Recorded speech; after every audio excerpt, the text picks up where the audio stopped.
Unacademy. Let's crack it. नमस्कार दोस्तों, स्वागत है आपका India's largest learning platform Unacademy पर। और आज हम एक बेहतरीन इंटरव्यू आपके समक्ष लेकर उपस्थित हैं। पटवारी भर्ती परीक्षा जो कि हाल में जिसका नोटिफिकेशन आया है और मार्च जो आने वाला मार्च है 15 मार्च के अराउंड उसके एग्जाम स्टार्ट हो जाएंगे। तो बहुत सारा विद्यार्थी मध्य प्रदेश का जो है पटवारी के लिए आशान्वित है कि इस पद को चयनित करें और इस पद में सेलेक्ट हो। इस पद को क्रैक कर चुके हमारे बीच आदिल जी मौजूद हैं। स्वागत है आपका अनअकैडमी के ऑनलाइन प्लेटफॉर्म पर। सबसे पहले मैं आपके दर्शकों को नमस्कार करता हूं और हमारे अर्जुन सर और इनकी टीम को बहुत बहुत धन्यवाद देता हूं और अपना परिचय देना चाहूँगा कि मेरा नाम शेख मोहम्मद आदिल है और मैं 2017 के जो वैकेंसी आई थी पटवारी में उसमें चयनित हुआ हूँ और वर्तमान में मैं इंदौर जिला में पदस्थ हूँ। आदिल जी, आप किस वर्ष पटवारी भर्ती परीक्षा में चयनित हुए और कब आपने ये मन बनाया कि पटवारी परीक्षा की तैयारी करनी चाहिए? जैसा कि आपको पता है कि लास्ट टाइम पटवारी की वैकेंसी 2017 में आई थी, जिस समय काफ़ी भर्ती आई थी, काफ़ी चर्चा चल रहा था पटवारी का। तो मैंने भी उस समय फॉर्म भरा कि पटवारी का जितना हल्ला था आपको पता ही है। तो 2017 में मैंने एग्ज़ाम दिया था दिसंबर में और 2018 से हमारी ज्वाइनिंग हुई थी पटवारी की। किस तरह आपने योजना बनाई कि जब नोटिफिकेशन आया तो कितने दिन की तैयारी आपकी थी, किन विषयों पर पकड़ थी और किस तरीके से कमियों को कम समय में दूर करने का प्रयास आपने किया? देखिए, मैं क्या इंदौर आया था तो मैं क्या एमपीपीएससी की तैयारी करता था। तो चूँकि एमपीपीएससी की तैयारी करता था तो मेरा क्या कोर जो सब्जेक्ट थे, जीएस हो गया अपना, और मैथ्स बैकग्राउंड से था तो मैथ अच्छी थी मेरी, और हिंदी भी पढ़ना पड़ता उसके मेंस में, आपको पता ही है। तो ये जो कोर सब्जेक्ट थे, कंप्यूटर हो गया, जीएस हो गया, मैथ्स हो गया, ये सब मेरा ऑलरेडी अच्छा था। और उस समय के सिलेबस में पंचायती राज व्यवस्था एक नया ऐड हुआ था जो मुझे अलग से पढ़ना था, तो मैंने कुछ समय उसमें दिया। और ले देखे जो मेन बात यह है कि जो कोर सब्जेक्ट है उसमें मैंने ज़्यादा फोकस किया और मैंने सफलता हासिल की। बहुत सारे विद्यार्थी जो पटवारी का सपना संजोए हुए हैं, 15 मार्च को परीक्षा है, उनके लिए आप क्या संदेश देंगे? क्या 2 महीने में पटवारी की तैयारी की जा सकती है? मैं कहूँगा कि बिल्कुल की जा सकती है, बस आपकी योजना सही होनी चाहिए। और उनके लिए थोड़ा ज़्यादा बेनिफिट होगा जो पहले से थोड़ा बेसिक जानते हैं। अगर आप बेसिक जानते हैं तो निश्चित आप 2 महीने में आराम से योजना के साथ आप पूरी तैयारी कर सकते हैं। और जो बिल्कुल ही तैयारी जिसकी नहीं है, जो एकदम जीरो से स्टार्ट कर रहा, उसको मैं यही सलाह देना चाहूँगा कि वो पहले थोड़ा सा व्यापक पुराने क्वेश्चन को देखे और जो मेन टॉपिक्स हैं उसको कवर करने की कोशिश करे। और जो कोर सब्जेक्ट है जैसे मैथ्स, हिंदी हो गया, ये सब, कंप्यूटर हो गया और रीजनिंग हो गई, ये क्या स्कोरिंग सब्जेक्ट है, इसमें आपको ज़्यादा फोकस करना चाहिए। तो पटवारी का जो विषय है पहले की तुलना में हम देखते हैं कि बहुत सारा चेंजेस हुआ है सिलेबस में, पाठ्यक्रम में। तो इनके समक्ष क्या चुनौतियां इस सिलेबस में? पहले की तुलना में सिलेबस आसान हुआ है या थोड़ा कठिन हुआ है? देखिए, मेरा मानना है कि समय के साथ चाहे यूपीएससी हो चाहे एमपीपीएससी हो, हर 5-6 साल में आप देखेंगे सिलेबस चेंज होता है और समय के अकॉर्डिंग जरूरी भी हो चीज़ होना। वैसे पटवारी में भी हुआ, जैसे कि अभी ग्रामीण पंचायती राज व्यवस्था हटा दिया गया, इंग्लिश को ऐड कर दिया गया, मैनेजमेंट ऐड कर दिया गया। तो ये सब चीज़ों से घबराना नहीं है आपको कोर सब्जेक्ट को लेके चलना है। और मैनेजमेंट का आप बेसिक भी अगर कर लेंगे, देखो मैं 100 बात की एक बात बताऊं, आप लाख पढ़ लीजिए मैनेजमेंट, वहाँ आप फंस जाएंगे। वो आप वहाँ बहुत ज़्यादा स्कोर नहीं कर सकते, तो आप ध्यान उसमें दीजिए ना जो आप ज़्यादा स्कोर कर सकते हैं। मैंने भी उसी में जोड़ दिया कि जैसे मैथ्स हो गया, हिंदी हो गया, मेरे इसमें पूरे नंबर आए थे। मैं उसमें 100 नंबर का पेपर होता था, तो मैथ में मेरे 20 में 20 आ गए थे और हिंदी में 20 में 20 में आ गए। जीएस अच्छा था मेरा, तो 20 में 17-18 कुछ ऐसे आ गए। तो कोर सब्जेक्ट अगर लेके आप चलेंगे तो आप निश्चित अच्छे अंक प्राप्त कर सकेंगे। बहुत सारे हमारे विद्यार्थी रहते हैं जिनको कि गणित में काफी समस्या रहती है, कहते हैं कि सर मैथ्स कैसे करें, मैथ्स बनता नहीं है, टाइमिंग का कंसेप्ट है। तो आपने जैसा बताया कि 20 में से 20 नंबर आपने मैथ्स में वहां पर कलेक्ट किए, तो किस तरीके से ये होता है? सभी के तो 20 में से 20 नहीं आ सकते। जी बिल्कुल ठीक कर रहे हैं आप, क्योंकि मेरा मैथ्स बैकग्राउंड था, शुरू से मुझे मैथ मेरा अच्छा सब्जेक्ट था। तो प्रैक्टिस जितना, मैं यही सलाह दूंगा कि जितना ज़्यादा प्रैक्टिस करेंगे उतना आपके लिए ज़्यादा बेहतर होगा। क्योंकि मैथ्स एक, जैसे आप कोई भी खेल खेलते, क्रिकेट आपको खेलना है तो आप 6 महीने बाद जाके खेल के आप डायरेक्ट 6 नहीं मार देंगे पहली बॉल में। आपको प्रैक्टिस करना पड़ेगा, उस फील्ड में आपको थोड़ा सा अपने आप को खपाना पड़ेगा, तब जाके आपको थोड़ा सा उसमें, मतलब बहुत ज़्यादा कठिन सवाल भी नहीं पूछते हैं। पटवारी में हमारे टाइम में तो नॉर्मल बेसिक, अगर आप बेसिक आपका मैथ अच्छा है आप कर ले जाएंगे, प्रैक्टिस ज़्यादा से ज़्यादा करें आप। तो सर का कहना है कि प्रैक्टिस, अभ्यास जितना ज्यादा आप अधिकांश करेंगे उतना ज्यादा मतलब प्रैक्टिस मेक्स मैन परफेक्ट एक कहावत कही गई है और मैथ्स के संदर्भ में बड़ी अच्छी बैठती भी है। सही बात है कि भाई अगर आपको चुनौतीपूर्ण ढंग से 3 घंटे में 200 क्वेश्चन सॉल्व करने हैं तो मैथ्स जैसा विषय अगर आप उसमें समय इन्वेस्ट कर देंगे तो बाकी के विषय को कैसे करेंगे। एक रीजनिंग तर्क शक्ति जैसे बहुत सारे विद्यार्थी आसान तो समझते हैं लेकिन क्वेश्चन अटेम्प्ट करने जाते हैं तो कई स्टूडेंट्स के ये प्रश्न रहते हैं कि सर हमें आता हुआ प्रश्न गलत हो जाता है, तो ये क्यों होता है? देखिए ये इसलिए होता है कि मैं पहले बताया जैसे कि अभ्यास की कमी। अगर आप जितने से ज्यादा मॉक टेस्ट लगाएंगे, प्रैक्टिस करेंगे, तो ये आपको जो गलती करना है यही घर में कर लेना है, प्रैक्टिस के दौरान कर लेना। एग्जाम में आपको गलती की गुंजाइश नहीं है। आपके पास 3 घंटे का समय रहेगा, एकदम कूल माइंड से अगर आप घर में अच्छे से अभ्यास करेंगे, ऑलरेडी आपके पास कॉन्फिडेंस रहेगा, आप अच्छे से कर ले जाएंगे। अच्छा, बहुत सारे स्टूडेंट्स जो हैं उनको जीके के सिलेबस के संबंध में प्रश्न रहते हैं, तो एक प्रश्न मैं उनकी ओर से लेना चाहूंगा सर कि जीके बहुत सारा एक स्पेसिफाई नहीं किया, उसने कहा कि सामान्य ज्ञान। अब सामान्य ज्ञान की तो कोई सीमा नहीं है, उसमें इतिहास, भूगोल, राज्य व्यवस्था, अर्थव्यवस्था, मध्य प्रदेश, सामान्य ज्ञान, तो ये इसे कितना पढ़ा जाए, किस लेवल पे पढ़ा जाए और इनमें मुख्य रूप से किन बिंदुओं को फोकस्ड करना चाहिए स्टूडेंट्स को, इस पर थोड़ा रोशनी डालिए।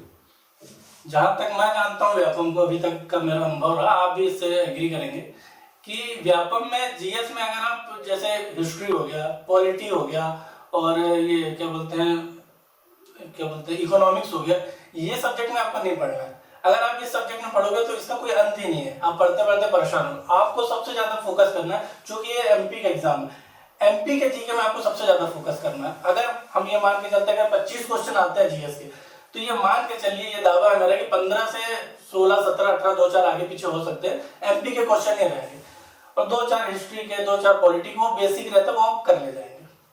तो सर का कहना है कि मध्य प्रदेश सामान्य ज्ञान जो है वो काफी अच्छे लेवल पे पूछा जाता है, लेकिन हम अक्सर एक चीज देखते हैं खासकर एमपीपीएससी के संदर्भ में कि एमपी जीके में खासकर हिस्ट्री और आर्ट एंड कल्चर के कई ऐसे प्रश्न होते हैं जिनमें जिनका कुछ अता पता नहीं होता कि कहाँ से कलेक्ट किया। विशेषकर पीएससी तो करता है, लेकिन कई बार व्यापम में भी बहुत ज्यादा ऐसे मंदिर पूछ लिए जाते हैं या ऐसे स्थल पूछ लिए जाते हैं जो जनरली हमने सुने नहीं। तो बहुत सारे बच्चे बोलते हैं सर इसके लिए क्या करें, इसको कहाँ से पढ़ें? देखिए कुछ क्वेश्चन तो ऐसे आएंगे कि जो किसी से नहीं बनते, उससे कंपटीशन नहीं, कंपटीशन वहाँ है कि जहाँ आप सरल क्वेश्चन आप गलत करके आ रहे हैं। लेकिन मेरे टाइम में भी कुछ ऐसे मंदिर, स्थानीय स्तर के मंदिर पूछना है जिसका कहीं कोई जिक्र ही नहीं, कहाँ से पढ़ लेंगे आप? लाख आप पढ़ाई कर लो, अगर उसको नहीं, वो विकास देवी कीर्ति सर का भी एक इंटरव्यू वो बोलते हैं कि अगर वो कुछ ऐसा क्वेश्चन पूछेगा ही जो आप चाहता है कि आपसे ना बने, वो जिस किसी के तुक्का लग गया तो लग गया, वो आपकी किस्मत के ऊपर, उस पर आपको फोकस नहीं करना। आपको फोकस करना है बेसिक चीजों पे। बेसिक चीज अगर आप बेसिक एमपी अगर आप अच्छा कर ले जाएंगे तो मेरा दावा है 20 में से आप 20-22 क्वेश्चन आप सही कर ही ले जाएंगे 25 में से। तो सर का कहना है कि एमपी का वो पोर्शन आप ध्यान दीजिए जिसके अंतर्गत जो हम कर सकते हैं हमारे हाथ में। और बहुत सारे बच्चे क्या करते हैं, किसी एक प्रश्न में उलझ जाते हैं और उसी की रिसर्च करने लगते हैं कि ये कहाँ मिलेगा, इसका कहाँ आंसर होगा। जरूरी नहीं कि वो प्रश्न पूछा ही जाए, तो अनावश्यक पढ़ने की तुलना में पूछा जा रहा है, कहा जा रहा है कि आप उन चीजों को, बेसिक्स को जो है कंसेप्ट को क्लियर करें कि जहां हमसे साधारण गलती ना हो, मैक्सिमम हम वहां पर सही कर पाए। 1 या 2 प्रश्न तो आपको इस लेवल पे देखने के लिए मिलता है। हमने गणित की चर्चा की, हमने रीजनिंग की चर्चा की, हमने सामान्य ज्ञान या विज्ञान की चर्चा की। इसके अतिरिक्त हम थोड़ी सी चर्चा करेंगे कि भाई हिंदी को किस आधार पर इतना इंपॉर्टेंस दिया जाता है मध्य प्रदेश में। बोलने की बात अलग होती है, हम स्टेट में बोलते हैं, लेकिन ग्रामेटिकल हिंदी साधारण किस लेवल पे पूछी जाती है और क्या दिक्कत उसमें बच्चों को देखने के लिए मिलती है? देखिए हिंदी का ऐसा है, हिंदी हमारी मातृभाषा लोग, लेकिन हम उसको सबसे ज्यादा हल्के में लेते हैं, कह रहे हिंदी है अपन तो कर लेंगे। एग्जाम में ऐसा नहीं होता।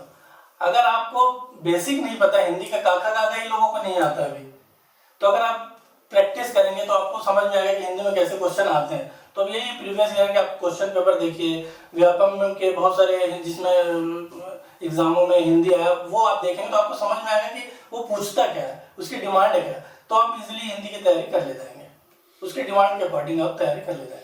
अच्छा सर, मेरा एक प्रश्न ये है कि आपने जब तैयारी की, जैसा आपने बताया कि एमपीपीएससी की तैयारी करते हैं और उसके पहले आपने बीच में पटवारी का एग्जाम दिया ना, तो राज्य सेवा परीक्षा में अंग्रेजी का बहुत इंपॉर्टेंट रोल है। वो तो आपको ऐसे वाले पेपर में, सॉरी हिंदी वाले पेपर में थोड़ा सा ट्रांसलेशन आपको देखने के लिए मिलेगा और ना ही पटवारी में पहले था। अब आज का जो स्टूडेंट है जब उसके समक्ष अंग्रेजी, जिससे कि घबराता है, हमारे यहाँ का बहुत सारा स्टूडेंट एसआई में भी जब इंग्लिश आती है तो बहुत सारे लोगों को एसआई में समीकरण बिगाड़ने में जो रोल अदा करती है वो इंग्लिश करती है। अभी पटवारी में इंग्लिश दे दी गई सिलेबस के अंतर्गत, चूंकि आपने कहा कि चलो प्रबंधन हम कितना ही करेंगे तो उस पर चलता है, नहीं कर पाएंगे उसको उतना आप इंपॉर्टेंस ना दें, बाकी चीजों को कवर करें। लेकिन प्रबंधन जैसे ही एक चैलेंजिंग विषय मैं समझता हूँ कि हमारे स्टेट के स्टूडेंट्स के लिए इंग्लिश है, तो इंग्लिश के लिए आप क्या सजेस्ट करेंगे? देखिए, इंग्लिश का सबसे बड़ी समस्या हिंदी बेल्ट में सबसे ज्यादा समस्या स्टूडेंट को इंग्लिश से ही है। इंग्लिश कभी पढ़ा नहीं, सरकारी स्कूल से पढ़े हुए लोग, इंग्लिश कैसा पढ़ाया जाता है आपको पता है, क्या क्या स्थिति अपने हिंदी बेल्ट क्षेत्रों में। इंग्लिश में भी जैसे एसएससी वाले हो गए और जो पहले से जिस सिलेबस में इंग्लिश है वो तो बेसिक पढ़े हुए हैं। अब कुछ लोग ऐसे हैं जो बिल्कुल ही नहीं पढ़े इंग्लिश, तो उनको मैं यही कहूँगा कि बेसिक जो इंग्लिश के जो क्वेश्चन आंसर देखें, पुराने क्वेश्चन आंसर देखें, बेसिक आर्टिकल पढ़ना है आप, जो ग्रामेटिकल एरर पूछता है वो पढ़ने हैं आप, मेन टॉपिक आपको कब देखना पड़ेगा इंग्लिश में, यही है। सर का कहना है कि मुख्य ग्रामेटिकल टॉपिक्स पर आप फोकस करें, जैसे नाउन प्रोनाउन अगर आपको दिया जाता है, एक्टिव वॉइस, पैसिव वॉइस, ज्यादातर यही क्वेश्चन पूछे जाते हैं। और इसके अंतर्गत जो बेसिक्स क्वेश्चन है, कई बार पैराग्राफ्स में भी क्वेश्चन देके आपको इजीली वहां पर पूछ लिया जाता है कि भाई ये किस तरीके से करें, किस तरीके से डील करें। अब एक प्रश्न ये है कि काफी कम समय बचा है, और दूसरा जनरल बहुत सारे बच्चे जैसे कि नए निकल कर आते हैं, प्रिपेयर नहीं किया है, चीजें नहीं की, और उनके समक्ष दो सवाल सबसे पहले खड़े होते हैं कि क्या सीपीसीटी मांगेगा नहीं मांगेगा। तो हालांकि नोटिफिकेशन में तो उसने क्लियर किया हुआ है, लेकिन फिर भी आपको इस पद पर रहते हुए काफी समय हो गया, ये सीपीसीटी का क्या गणित है और क्या इसकी आवश्यकता है और क्यों सरकार इसके पीछे पड़ी हुई है? देखिए, वर्तमान समय की मांग है सीपीसीटी। जैसे पुराना दौर था कि सारा काम पटवारी का कागजी रूप में होता था, लेकिन वर्तमान समय में आपको कंप्यूटर का सहारा लेके काम करना पड़ेगा। तो वही बस उसी चीज को ध्यान में रखते हुए सरकार ने सीपीसीटी को शामिल किया है कि कंप्यूटर का जो बेसिक नॉलेज है, जैसे एक्सेल हो गया, बहुत सारे काम आपको कंप्यूटर में, लैपटॉप पे करने पड़ेंगे, तो वो सब बेसिक जानकारी एक स्टूडेंट को हो, तो उसलिए सरकार ने सीपीसीटी को शामिल किया है, जिससे अब स्टूडेंट एक्सेल सीख सकता है, माइक्रोसॉफ्ट के बहुत सारे एमएस वर्ड वगैरह बहुत सारे काम आपको ऑनलाइन कंप्यूटर के माध्यम से करना पड़ेगा। और इसकी ज़्यादा टेंशन लेने की जरूरत नहीं है, आपको 3 साल का समय दिया है, आराम से। मेरी सीपीसीटी खुद ज्वाइनिंग के बाद में नहीं किया था, हमारे टाइम में 2 साल का समय दिया गया था, इस बार 3 साल का समय दिया गया है, तो आप आराम से सीपीसीटी निकाल लेंगे, उसकी कोई ज़्यादा आपको टेंशन लेने की जरूरत नहीं है। कोई बहुत कठिन तो नहीं होता? नहीं, आराम से। मैं बेसिक, बस आपको टाइपिंग अच्छी करनी है और बेसिक नॉलेज होना चाहिए आपको कंप्यूटर का, और आप इजीली सीपीसीटी का एग्जाम निकाल लेंगे। 3 साल का समय हर साल मान के चलिए कम से कम 3 से 4 एग्जाम कंडक्ट हो जाता है सीपीसीटी का। आपके पास बहुत सारे मौके हैं। मेरा भी फर्स्ट अटेम्प्ट में सीपीसीटी नहीं निकला था, सेकंड अटेम्प्ट में फिर मैंने थोड़ा सा और अभ्यास किया, टाइपिंग की प्रैक्टिस की, तो इजीली आपका सीपीसीटी निकल जाएगा, उसकी चिंता करने की जरूरत नहीं है। सबसे पहली समस्या ये है कि आपको पद लेना है, सबसे बड़ी आपको चिंता इस चीज की होनी चाहिए। सबसे बड़ी चिंता हमने कही कि पद लेना है, पोस्ट लेना है, और ये एक इम्पोर्टेंट पहलू है जिसके लिए आपको पाठ्यक्रम पढ़ना है। पाठ्यक्रम की बहुत सारे विषयों पर, हिंदी की बात हो, अंग्रेजी की बात हो, गणित की बात हो, हमने प्रबंधन की बात हो, और मुख्य जो सामान्य ज्ञान के अन्य विषय हैं उस पर हमने कलेक्टिवली इनके थॉट्स जाने।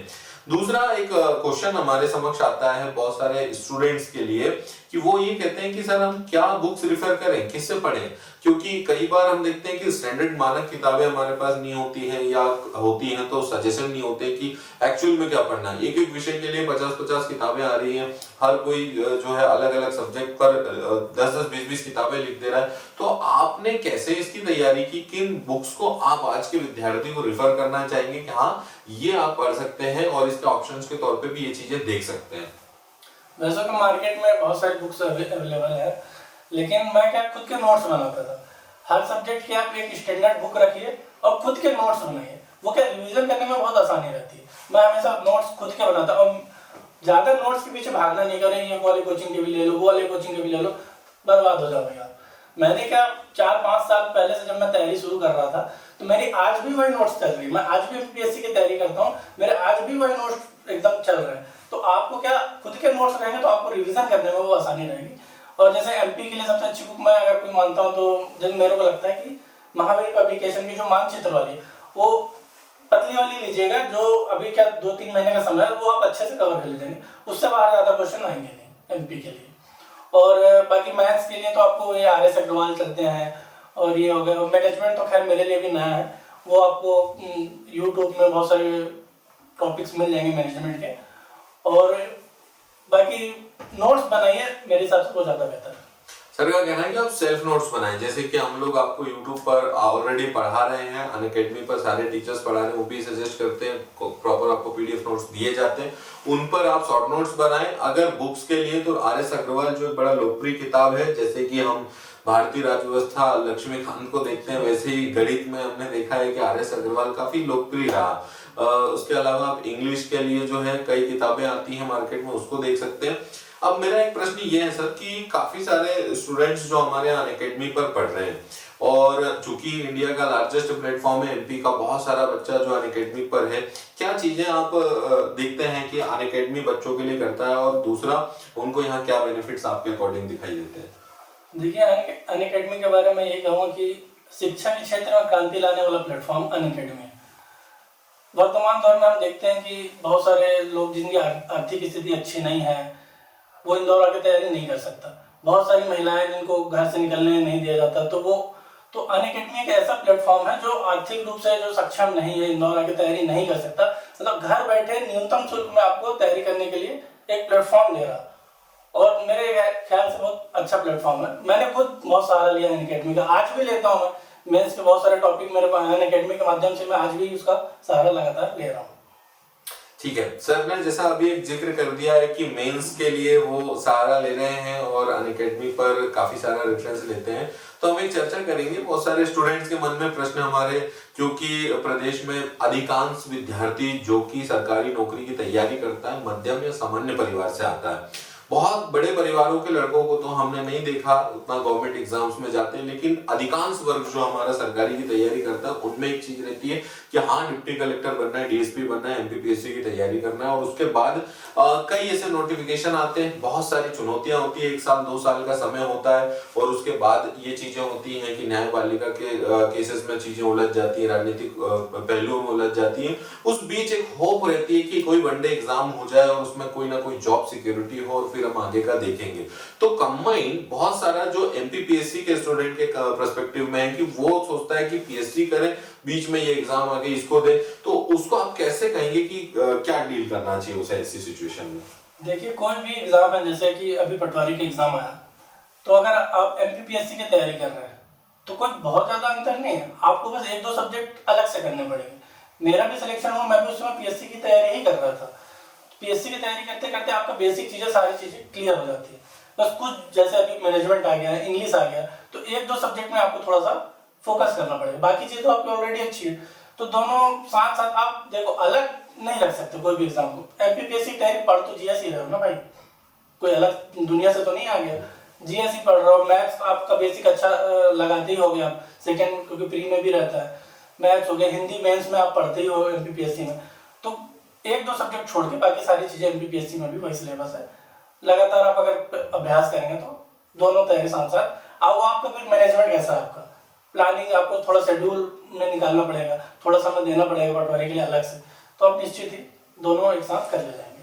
दूसरी एक चीज मेरे मन में है, और मैं अक्सर जब साक्षात्कार करता हूँ, चाहे PSC चयनित विद्यार्थी हो या व्यापम के स्टूडेंट्स, उनके लिए और हमारे प्रदेश की बच्चियों के लिए मेरे दिमाग में हमेशा प्रश्न आता है कि लड़कों की तुलना में लड़कियों के समक्ष ज्यादा चुनौतियां, कि भाई जैसा कि हमारे भारतीय परिवेश में हम देखते हैं कि महिलाओं को कम समय दिया जाता है, 1 साल है तुम्हारे पास, 2 साल है तुम्हारे पास, ये चीजें कर ले। उसके बाद हम एक चीज देखते हैं कि बहुत सारी चीजों में वो उलझ जाती हैं। उसके बाद भी मेरे अनुभव में, इतने वर्ष के अनुभव में मुझे एक चीज देखने के लिए मिली कि लड़कों से ज्यादा डेडिकेटेड और समर्पित लड़कियां जो हैं वो अपनी पढ़ाई में दिखाई देती हैं। फिर भी कई बार क्या होता है, डिमोरलाइज होती हैं, और इन सब चुनौतियों से, क्योंकि पृष्ठभूमि के आधार पर तो हम देखें, पारिवारिक रूप से भी उनको कुछ ना कुछ, कई बार सबके साथ नहीं लेकिन कुछ जो विद्यार्थी होते हैं उनके साथ चुनौतियां होती हैं, और कुछ जो यहाँ पर हमारे समक्ष पढ़ाई से संबंधित चुनौतियां होती हैं। तो इन्हें महिलाओं के पर्सपेक्टिव में आप कैसे देखते हैं, उनके लिए क्या कहना चाहेंगे? देखिए, निश्चित रूप से जैसा कि आपने बताया कि अपना जो समाज है उसमें महिलाओं की स्थिति आपको भी पता है क्या है। महिलाओं को थोड़ा नौकरी फील्ड में थोड़ा कम भेजा जाता है, धीरे धीरे आप कंधे से कंधा मिलाकर चल रहे हैं हालांकि।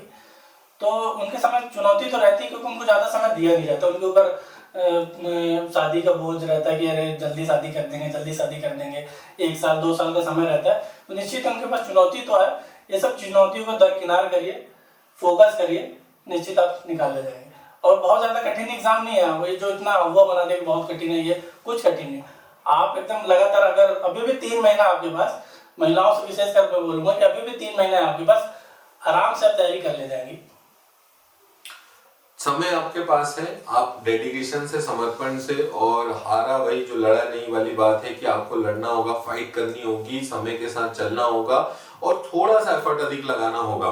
दूसरा, जो प्रीवियस प्रश्न पर हमने चर्चा की थी कि एमपीपीएससी के कंसेप्ट में कि भाई आप दोनों चीजों को समानांतर लेकर चल सकते हैं, पैरेलल लेकर चल सकते हैं, कुछ एक टाइम मैनेजमेंट आपको बिठाना होगा, एक्स्ट्रा एफर्ट्स लगाने होंगे।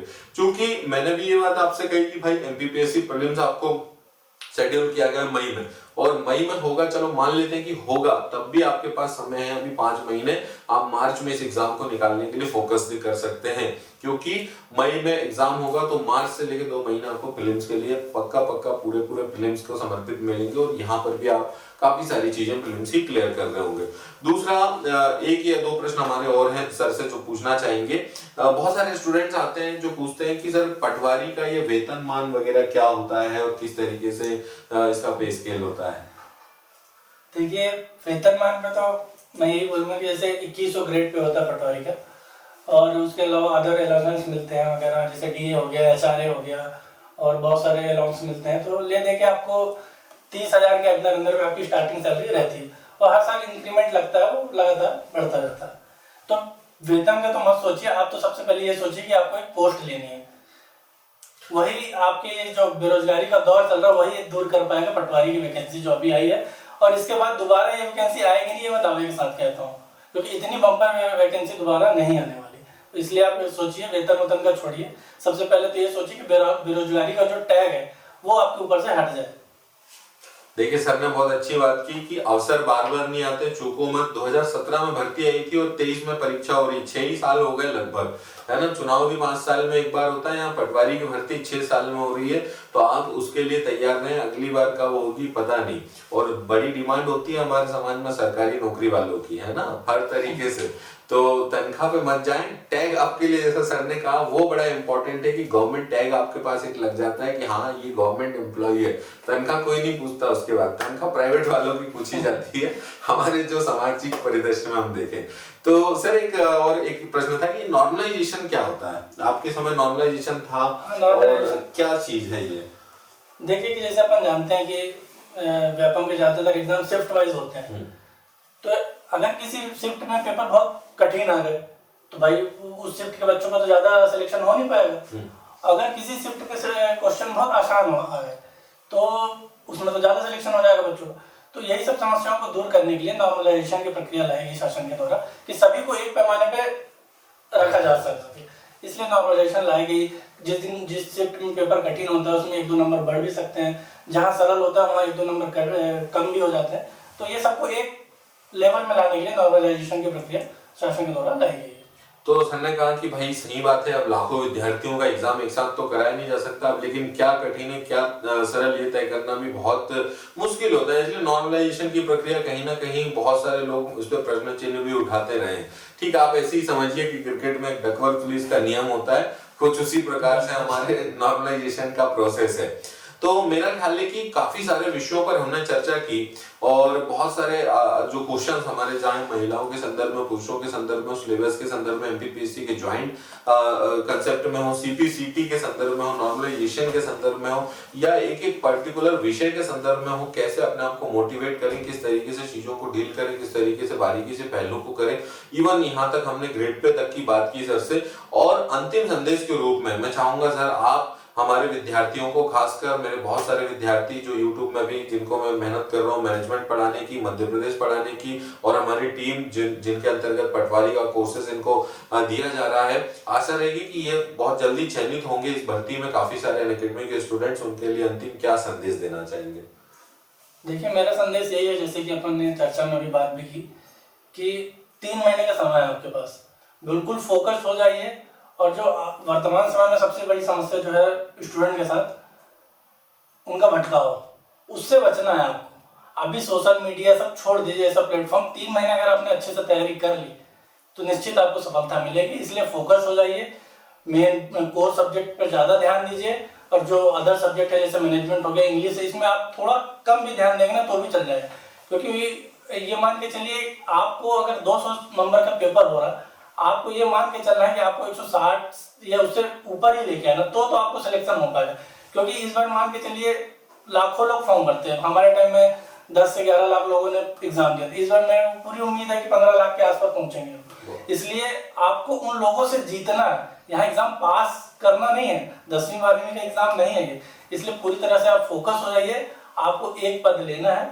निश्चित आप अगर फोकस होकर तैयारी करेंगे तो वो पद आपके लिए बिल्कुल आपको मिल जाएगा।